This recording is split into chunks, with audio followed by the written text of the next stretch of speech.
মালিক দেখ না ওরে পিটাবো। চাল তো কাজটা করে লাই, মালিক আইলে বকবো। ওই ফকিন্নির বাচ্চা, একটু কাজ করতে এতক্ষণ সময় লাগে না? এদিকে তোর আজকে পিটাবো ভাই।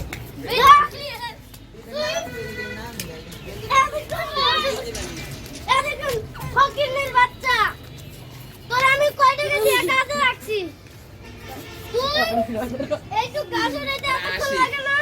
হ্যাঁ তুই তুই কাজ কর। ফকিন্নির বাচ্চা, ফকিন্নির বাচ্চা, এ ভাই ছাড়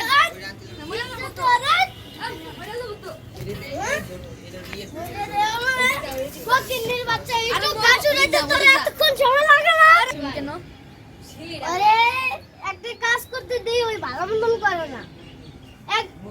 আধা ঘন্টার কাজ 1 ঘন্টায় করে ওই। তাহলে কি করবো?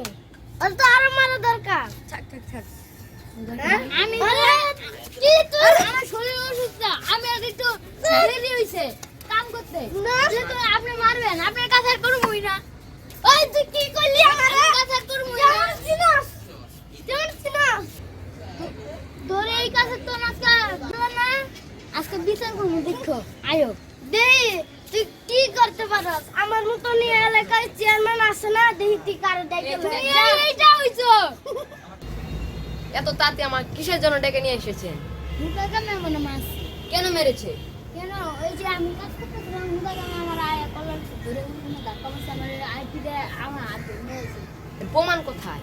প্রমাণ এই যে হেরে কম সব কথা বুঝতেছে।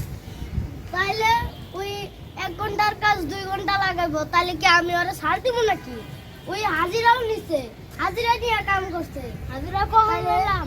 তাহলে তাই কি আপনারা নিয়ে এটা নিয়ে মারামারি মারবেন? না, তাহলে বিচার চাই আমি। বিচার চান? হুম।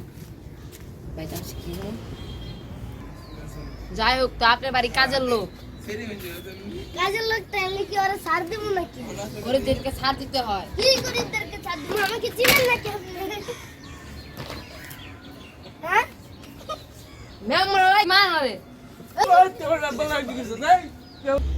আমি এখন আপনাদের সমাধান করে দেব। যাই হোক, তুমি ওর কাছে সবাই মাপ চাও। আচ্ছা ভাই, আমার মাফ করে দেন আপনি। আগে তো না মাফ করে দিয়েছেন, আমার ভুলটা আমি বুঝতে পারছি। হ্যাঁ, এখানে সমাধান শেষ, আর কোনো ঝামেলা হবে না। আমার বাসায় ট্যাবলেট আছে, আপনি খেয়ে নিন। তাহলে এখন চাচার বাসায় যান, আর মারামারি লেগে